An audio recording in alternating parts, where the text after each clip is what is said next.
Kini setelah kita menyelidiki karakteristik sastra dari kitab-kitab Injil dan posisinya di dalam gereja, kita siap untuk mempelajari kesatuan di antara keempat kitab Injil dalam Perjanjian Baru. Kita akan membahas kesatuan di antara kitab-kitab Injil. Pertama dengan menegaskan bahwa setiap kitab menyampaikan kisah yang sama tentang kerajaan Allah. Dan kedua, dengan mempelajari penekanannya pada Yesus sebagai pribadi yang menghadirkan kerajaan Allah. Mari kita mulai dengan pengakuan bahwa kisah yang sama yang mencakup semuanya ini diceritakan oleh setiap Injil di dalam Perjanjian Baru.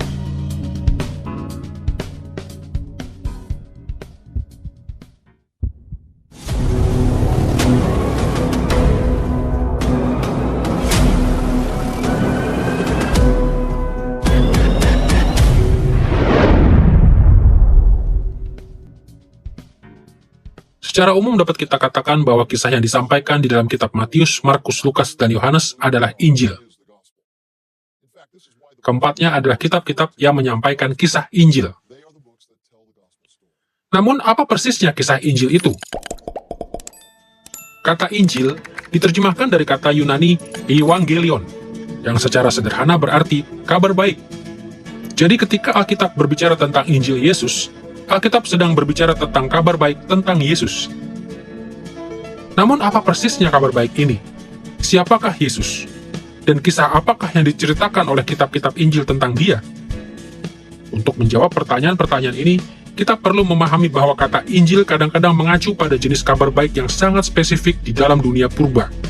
Secara spesifik, ketika para raja atau kaisar yang maju berperang telah menaklukkan wilayah yang baru, mereka kadang-kadang membuat proklamasi kerajaan mengenai kemenangan mereka dengan pengumuman yang disebut kabar baik. Dalam penggunaan istilah Injil ini, kabar baik adalah sebuah pengumuman tentang kemenangan seorang raja dan bahwa pemerintahannya akan membawa berkat bagi bangsanya. Bahkan kadang-kadang, istilah ini juga digunakan dalam pengertian ini dalam Perjanjian Lama. Sebagai contoh, dengarlah apa yang dikatakan oleh Yesaya pasal 52 ayat 7 berikut. Betapa indahnya kelihatan dari puncak bukit-bukit kedatangan pembawa berita yang mengabarkan berita damai dan memberitakan kabar baik, yang mengabarkan berita selamat dan berkata kepada Sion, Allahmu itu Raja. Dalam nas ini, Yesaya membayangkan kedatangan yang menakjubkan dari para pembawa berita di pegunungan yang mengelilingi Yerusalem saat mengumumkan kabar baik, bahwa masa pembuangan Israel telah usai. Mereka mengumumkan berita damai dan keselamatan karena pemerintahan Allah atas segalanya. Dalam konteks nubuat Yesaya, pemerintahan Allah, pembangunan kerajaannya di atas bumi, adalah kabar baik yang perlu didengar oleh umat Israel dan umat Yehuda. Inilah kabar bahwa di bawah kepemimpinan Allah sebagai Raja, mereka akan dilepaskan dari musuh-musuh mereka dan hidup di dalam kerajaan Allah atas seluruh dunia selama-lamanya. Tetapi pada zaman Yesaya, Allah belum melakukannya. Nubuat Yesaya menetap jauh kepada hari ketika Allah akan datang dalam kuasa sebagai Raja atas seluruh bumi.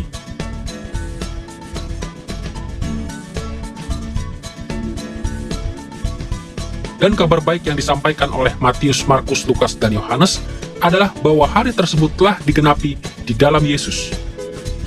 Para penulis Injil semuanya menceritakan kisah yang sama, dengan menunjuk kembali kepada Yesus sebagai pribadi yang telah mendatangkan kerajaan Allah dan yang sedang menggenapi nubuat-nubuat Perjanjian Lama.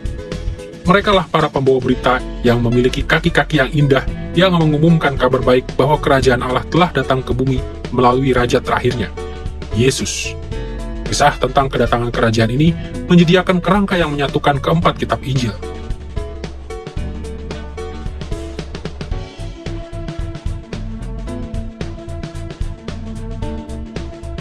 Berdasarkan fakta ini, kita tidak perlu terkejut saat mengetahui bahwa Injil-Injil Perjanjian Baru jauh lebih jarang menggunakan istilah-istilah seperti Injil dan menginjili daripada bahasa yang mengacu pada kerajaan Allah. Berbagai bentuk dari kata Injil muncul hanya dalam 23 ayat di seluruh Matius, Markus, Lukas, dan Yohanes. Sebaliknya, frasa seperti Raja, Kerajaan Allah, dan istilah khusus Matius, Kerajaan Surga, digunakan sekitar 150 kali.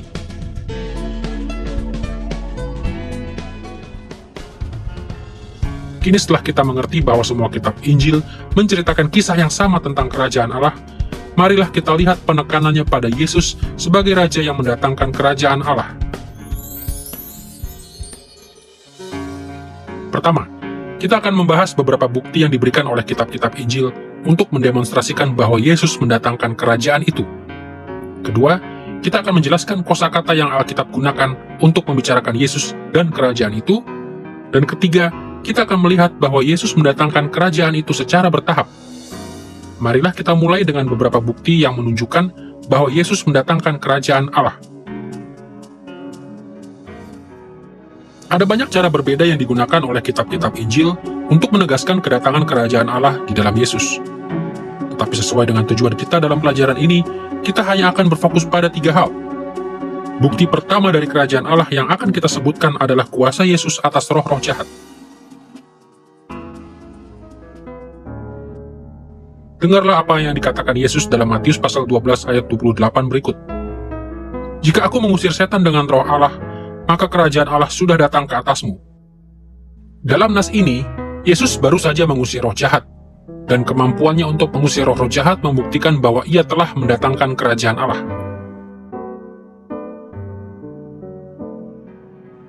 Cara kedua yang digunakan oleh kitab-kitab Injil untuk menunjukkan bahwa kerajaan Allah telah datang adalah melalui kuasa Yesus untuk menyembuhkan orang sakit dan membangkitkan orang mati. Kitab-kitab Injil secara teratur menjelaskan bahwa kuasa Yesus untuk menyembuhkan, yang sama dengan kuasa yang telah ia berikan kepada para muridnya, adalah bukti bahwa ia telah mendatangkan kerajaan Allah. Kita melihat tema ini di dalam Matius pasal 4 ayat 23-24, pasal 8 ayat 5-13, dan pasal 10 ayat 7-8. Kita juga melihatnya di dalam Lukas pasal 9 ayat 1-11 dan pasal 10 ayat 9, dan di dalam banyak bagian lainnya.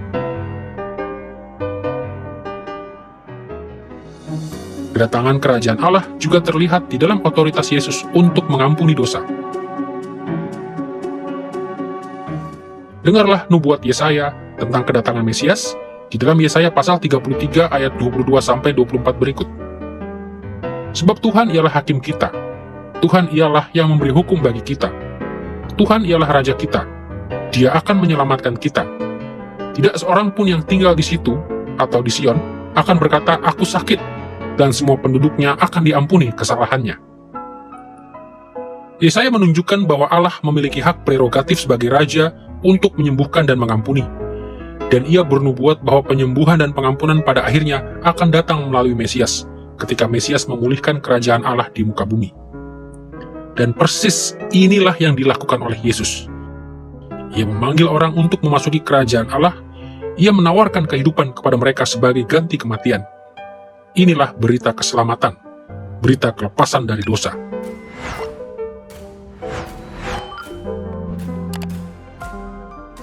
Dengarlah penjelasan Yesus di dalam Markus pasal 2 ayat 9-11 berikut. Manakah yang lebih mudah mengatakan kepada orang lumpuh ini, dosamu sudah diampuni, atau mengatakan, bangunlah, angkatlah tilammu, dan berjalan. Tetapi supaya kamu tahu bahwa di dunia ini anak manusia berkuasa mengampuni dosa. Berkatalah ia kepada orang lumpuh itu, kepadamu kukatakan, bangunlah, angkatlah tempat tidurmu, dan pulanglah ke rumahmu. Yesus membuat semua orang takjub ketika ia mengumumkan bahwa sebagai anak manusia yang telah mendatangkan kerajaan Allah, ia memiliki otoritas di bumi untuk mengampuni dosa. Di dalam Yesus, pemerintahan Allah telah datang. Pemerintahan Allah sebagai Raja. Kerajaan Allah ada di sini di atas bumi. Itu berarti berkat-berkat bagi umat Allah. Itu berarti bahwa damai sejahtera yang telah Yesaya nubuatkan beratus-ratus tahun sebelumnya akhirnya datang juga. Dengan mengingat bukti-bukti ini, marilah kita membahas kosakata yang digunakan oleh kitab-kitab Injil untuk berbicara tentang Yesus dan kerajaan itu.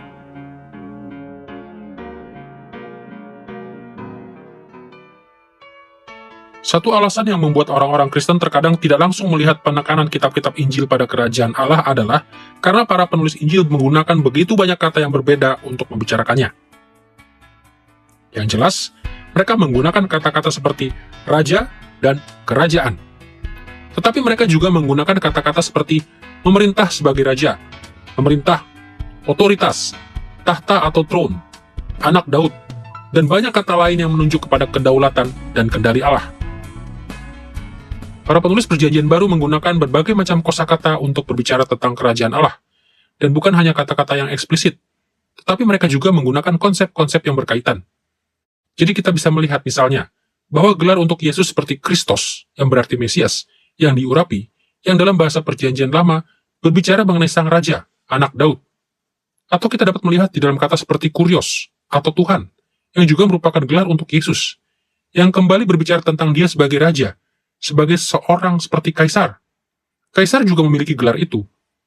Jadi di dalam konteks dan zaman para penulis Perjanjian Baru, orang akan memahami otoritas yang disampaikan lewat kata seperti Tuhan. Tentunya frasa yang paling penting yang kita miliki adalah frasa kerajaan Allah. Atau di dalam kasus Matius, khususnya kerajaan surga. Maka frasa itu berbicara tentang dua hal. Satu, tentang cakupan yang pasti dari pemerintahan Kristus atas umatnya. Tetapi yang kedua, lebih berupa gagasan verbal, semacam pemerintahan Allah sebagai Raja, otoritas Allah yang memerintah umatnya. Jadi konsep-konsep yang berkaitan seperti misalnya konsep ketaatan, tidak secara eksplisit berbicara tentang kerajaan Allah. Tetapi tentunya hal ini tersirat di dalam kaitannya dengan otoritas Sang Raja dan jenis ketaatan dan bahkan penyembahan yang dituntut dalam relasi dengan Yesus. Satu contoh kisah Yesus yang menyembuhkan orang lumpuh di dalam Markus pasal 2 ayat 1-12 tidak menggunakan kata raja atau kerajaan. Namun ayat 10 memaksa kita untuk melihat makna kerajaan dari seluruh kisah ini ketika Yesus berkata, Anak manusia memiliki otoritas di bumi untuk mengampuni dosa. Kerajaan Allah telah datang ke bumi di dalam karya penyembuhan yang penuh kuasa dari Yesus dan ucapan pengampunannya. Bahkan berdasarkan latar belakang nubuat-nubuat dalam Perjanjian Lama yang menjelaskan sifat kerajaan Allah yang penuh kemuliaan dan berkat, maka setiap hal baik yang Yesus lakukan dapat dikatakan merupakan kecapan tertentu dari kerajaan Allah. Dari sudut penantian dan pengharapan Perjanjian Lama akan kerajaan Allah, khususnya dari kitab Yesaya, pengharapan akan kedatangan Allah untuk memerintah dan menjadi raja yang menegakkan kerajaannya adalah pengharapan akan sebuah masa pemulihan, masa ketika semuanya akan dipulihkan. Karena itu salah satu hal yang kita lihat dikerjakan dalam pelayanan Yesus dan di dalam kitab-kitab Injil sendiri adalah pelayanan penyembuhan Yesus dan pemulihannya terhadap umatnya. Tindakannya membangkitkan anak laki-laki yang mati dan menghentikan pendarahan, memulihkan lengan yang patah, dan mencelikkan mata yang buta. Hal-hal ini bukan hanya bukti dari kuasa dan otoritas Yesus secara apologetis, walaupun sudah pasti semuanya itu memang adalah bukti dari kuasa dan otoritas Yesus. Semuanya itu bukan hanya manifestasi-manifestasi dari kuasa Allah, tetapi sebenarnya merupakan kesaksian bagi pengharapan bahwa pemerintahan Allah sebagai Raja, sifat rajaninya yang memulihkan, kerajaannya yang memulihkan, sedang datang, dan sekarang telah datang di dalam Yesus. Setelah melihat beberapa bukti bahwa Yesus mendatangkan kerajaan Allah, dan membahas kosakata yang digunakan oleh kitab-kitab Injil untuk berbicara tentang kerajaan Yesus, marilah secara singkat kita membahas tahapan-tahapan kehadiran kerajaan Yesus.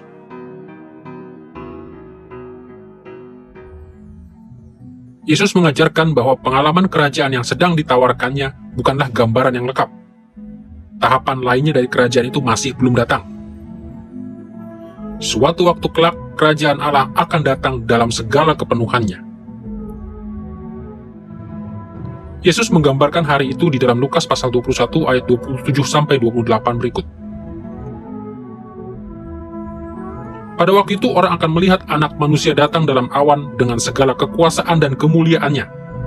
Apabila semuanya itu mulai terjadi, bangkitlah dan angkatlah mukamu, sebab penyelamatanmu sudah dekat.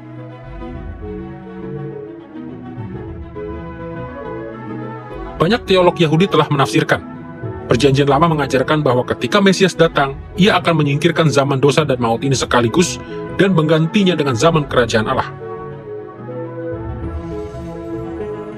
Tetapi Yesus menjelaskan bahwa ia sedang mendatangkan kerajaan itu secara bertahap. Ia meresmikan kerajaan itu selama pelayanannya di bumi. Kerajaan itu terus berlanjut sampai sekarang, sementara ia memerintah dari surga. Dan kerajaan tersebut akan disempurnakan atau digenapi pada masa yang akan datang ketika ia datang kembali. Dalam Yudaisme apokaliptik, semua realitas dipisahkan ke dalam dua periode, zaman sekarang yang jahat dan zaman yang akan datang. Dan ada antisipasi bahwa ketika Allah memperkenalkan kerajaannya di akhir zaman, zaman yang akan datang, maka hal itu akan ditandai dengan bencana, terjadi secara tiba-tiba dan secara mutlak. Anda langsung berpindah dari periode sebelum kerajaan ke periode kerajaan, zaman kerajaan. Tetapi dalam perjanjian baru, Anda menjumpai apa yang saya sebut sebagai perpanjangan eskatologi perjanjian baru. Sehingga zaman kerajaan, seperti yang dibayangkan di dalam Yudaisme apokaliptik, kini dibagi lagi menjadi dua periode. Masa kini, kerajaan surga yang sudah datang, dan kerajaan surga yang belum datang. Datanglah kerajaanmu sekarang seperti di dalam surga. Dan ada pemahaman bahwa karena sang raja sudah datang, ia telah dilantik dan menegakkan kerajaannya di bumi ini. Tapi kita menantikan kedatangannya kembali. Dan ada pemahaman bahwa setiap orang percaya bertugas mengumumkan kedatangan sang raja di masa mendatang saat mereka pergi untuk memberitakan Injil kepada dunia ini. Karena itu, kita mengajak manusia untuk bersiap sedia menyambut hari ketika Kristus akan datang kembali. Meskipun begitu, sebagai orang percaya, kita tetap menikmati hak istimewa, memiliki Kristus sebagai Tuhan kita sekarang. Sehingga kita hidup di bawah pemerintahannya sebagai Raja sekarang, sambil menunggu hari ketika kita akan menikmati perwujudannya secara penuh. Bukan hanya untuk kita, tetapi sesungguhnya untuk seluruh ciptaan juga. Tidak heran jika kebanyakan orang Yahudi pada abad pertama menolak Yesus, karena kerajaan yang ia gambarkan bukanlah kerajaan yang mereka harapkan dan inginkan. Mereka mengharapkan seorang raja dan suatu kerajaan yang akan menggulingkan pemerintahan Romawi dan membebaskan orang-orang Yahudi dari penindasan bangsa Romawi. Ketika Yesus tidak menunjukkan bahwa ia ingin menjadi raja yang seperti itu, banyak yang berpaling dan pergi meninggalkannya, seperti yang kita lihat di dalam Lukas pasal 17 ayat 20-25 dan Yohanes pasal 6 ayat 60-69. Dan tentu saja, penolakan ini pada akhirnya menyebabkan Yesus dieksekusi. Ironi agung dari kitab-kitab Injil adalah bahwa kematian Yesus di kayu salib, yang merupakan puncak dari permusuhan terhadap dirinya sebagai raja, pada saat yang sama merupakan kemenangannya sebagai raja dan kemenangan kerajaannya. Kebangkitan dan kenaikannya adalah jalan menuju tahta kerajaannya di sebelah kanan Allah Bapa. Itulah sebabnya Yesus menggunakan waktu 40 hari di antara kebangkitannya dan kenaikannya untuk mengajarkan kepada murid-murid tentang kerajaan Allah, seperti yang dilaporkan Lukas dalam Kisah Para Rasul pasal 1 ayat 3. Dalam Matius pasal 28 ayat 18, Yesus memberikan penjelasan ini sebelum ia naik ke surga. Kepadaku telah diberikan segala kuasa di sorga dan di bumi. Kerajaan Allah adalah tema kabar baik yang menyatukan peristiwa-peristiwa kehidupan Yesus dalam kitab-kitab Injil. Dan kehidupan Yesus yang berkemenangan memberikan jaminan kepada kita bahwa suatu hari nanti ia akan kembali untuk menyempurnakan kerajaannya, mencurahkan semua berkat kerajaan itu kepada kita dalam segala kepenuhannya.